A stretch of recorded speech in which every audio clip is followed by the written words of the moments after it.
guys, it's Stasha Erickson. I hope you're all doing well today. Just wanted to do a special little video. I haven't done something like this in a while. I've been reading my own book and talking a lot about my own book, and it's very interesting, the Mandela effect to a lot of people, but I've noticed a real correlation between a very infamous book that I've been reading over the past year or so. And this book, which many of you know as 1984 by George Orwell. And what I wanted to do is just simply read you a little bit of information from the very first page of this book, known as About the Author. This book is extremely important, and I feel that it's been misunderstood by a lot of people, and particularly people who are afraid of Donald Trump being president. As many people know, I voted for him, and I do support him. I do see an element of power overtaking his spirit, but this does happen to just about anybody who has a level of power. But I want you guys to understand the almost prophecy or the prophetic nature of this man, Eric Arthur Blair, aka George Orwell. And I feel like I might just kind of continue to read little series of books like this to you guys that I feel are very pertinent to the current times that we're in. So I'm just going to read this, and that'll be the video for today. Also, if you haven't checked it out, I did do a podcast with Jim Harold of the Paranormal Podcast. It's been uploaded on this channel. My version of the interview is about 44 minutes.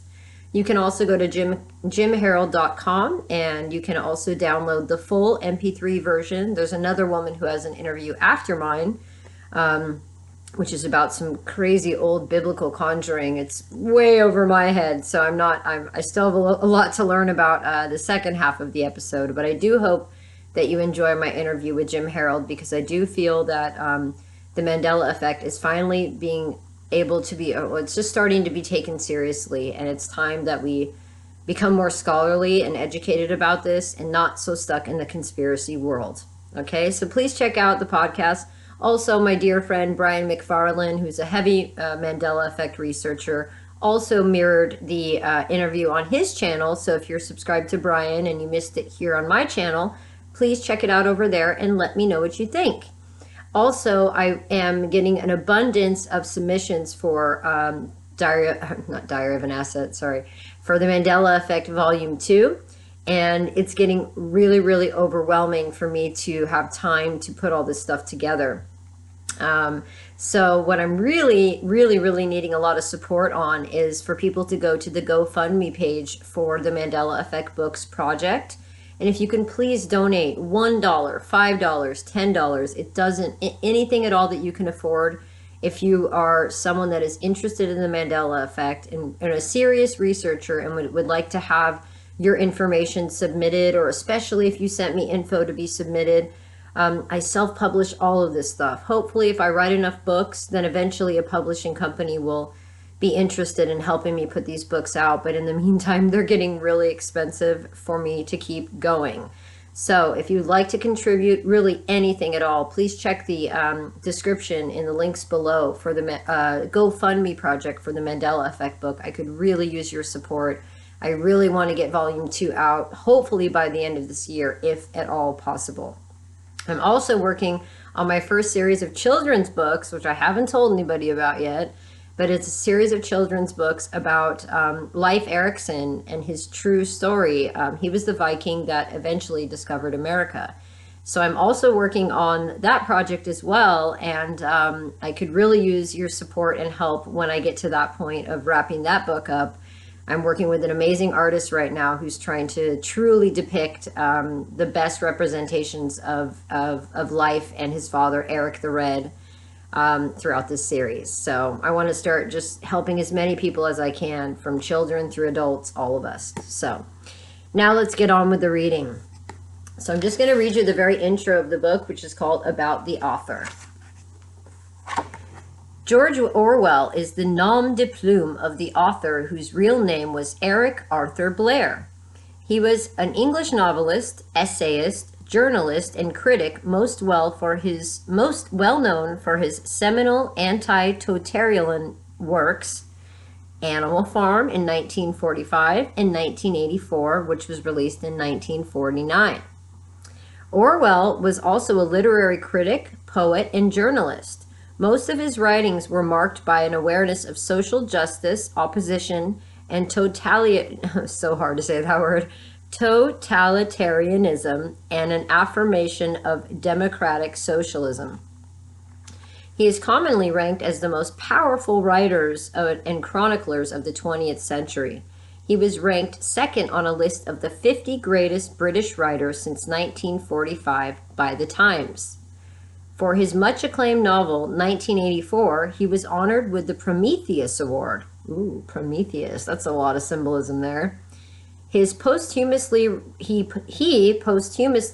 the award again in 2011 for Animal Farm. God, all those years later, they finally recognize him.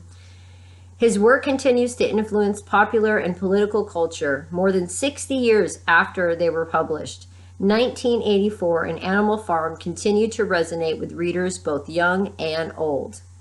Many of his neologisms have entered the cultural zeitgeist, including commonly used terms such as Big Brother, Thought Police, Thought Crime, Doublethink, and Cold War in its current usage. The term Orwellian, which we've all been hearing a lot of, has evolved into a descriptive of totalitarian, I can never say that, and the authoritarian practices.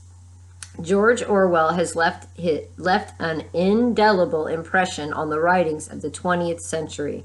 His works continue to hold an important place in the study of modern literature and history.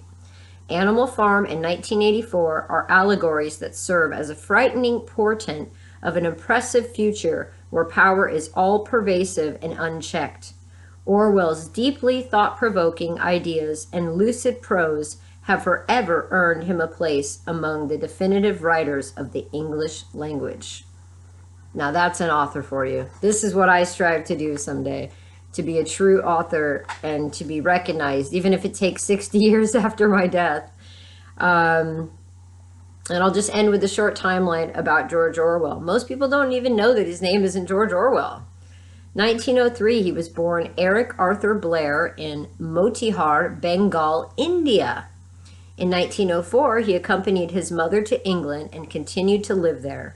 In 1922, he joined the Indian Imperial Force in Burma. In 1928, he returned to England. In 1933, 33 is a pretty important number, he adopted the pen name George Orwell. Down and Out in Paris and London was published at that time as well. In 1936, he married Oline O'Shaughnessy, left for Spain to fight for the Republicans against Franco's nationalist uprising. In 1938, he returned to England. In 1941, he began working for the BBC Eastern Service. He worked for BBC. In 1943, he accepted a position as literary editor for the Tribune. In 1945, his anti-communist allegory Animal Farm was published. Eileen Blair died of cardiac failure under anesthetic also that year. In 1949, his best-known work, 1984, was published, and then he married Sonia Brownell. In 1950, he died at age 46 from tuberculosis. Now, he has many works, and if you haven't heard of anything besides 1984 and Animal Farm, you should check out these other writings by him. His most pertinent novels in 1934 was known as Burmese Days. In 1935, he wrote A Clergyman's Daughter.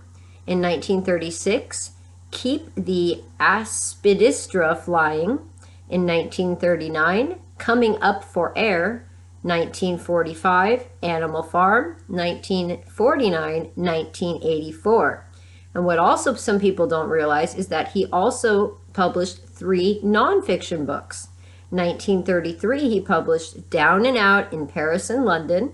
In 1937, he published The Road to Wigan Pier. And in 1938, he wrote Homage to Catalonia. So that is your little lesson in George Orwell. And the information and what led to this infamous book, 1984. What's actually kind of funny is that when I bought this book on Amazon, it was when I was in the process of writing my book, my first book, which is called Diary of an Asset. I talk a lot about my Mandela Effect book, but really this is the book that's been totally overshadowed of my true works, and that is this book, Diary of an Asset. Now, this book is basically my true story. Now, I had to make it kind of fun and a little interesting in some parts to put it into the science fiction category, because it's really hard to tell your true story when it's so controversial. But writing this book led me to buying 1984. About a week after I bought 1984, I only wrote this book last year as well. The week later, the week after I bought this on Amazon, the book was completely sold out worldwide. So I have, I think, one of the few copies that even exist right now. I bought my daughter a second copy as well. I bought her the original vintage version, but I had the more modernized version because I'm really blind, so I need a really big text. But it's like I had this intuition that this book was going to be important. This is well before the whole Trump thing, and everybody seriously thinks this book has something to do with like what Donald Trump's going to do to the world.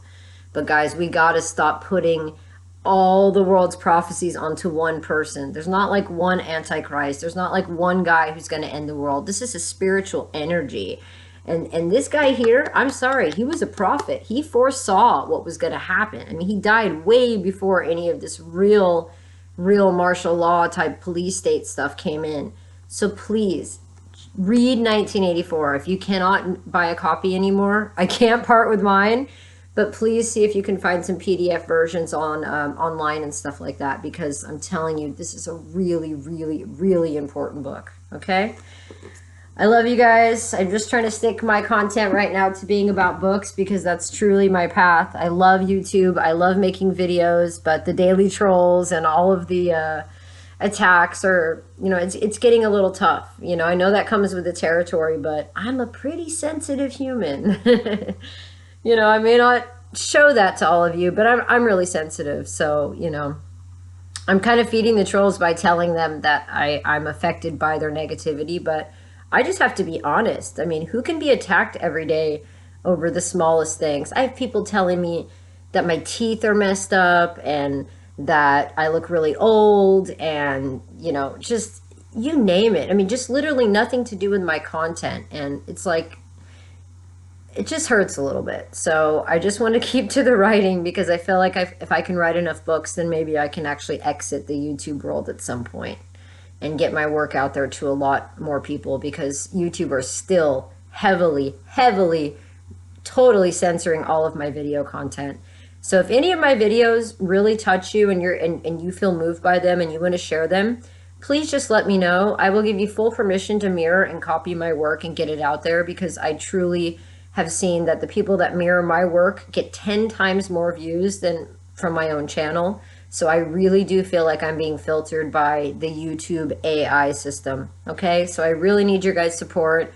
Support me on Patreon too. If you pledge just $1 a month on Patreon, I will literally send you a copy of any of my ebooks. I don't just have Diary of an Asset and Mandela Effect. For those of you that are more spiritual or into animal activism and things like that and healing, I have a third book that I've written, which is called Animal Communication. And it really teaches you how to connect with animals and connect the difference between the human and the animal kingdom, and realize that we are not that separate. So if you sign up to be a patron, as soon as you've done that, just send me a message on Patreon, give me your email address, tell me which book you would like me to send you an ebook copy of, and I will send you a copy of either The Mandela Effect on ebook, Diary of an Asset on ebook, or Animal Communication on ebook. Again, Diary of an Asset, it's not just about my true story. It's about MK Ultra. It's about every conspiracy theory that you could possibly think of. The Vril Society, Hitler, everything. I really don't think enough people have given that book a chance. So please check it out and let me know what you think. You know, if you don't like it, fine. That's cool too. But I just want people to understand that there's a lot more going on in this world, and I'm trying to help you guys in every way, shape, or form that I can.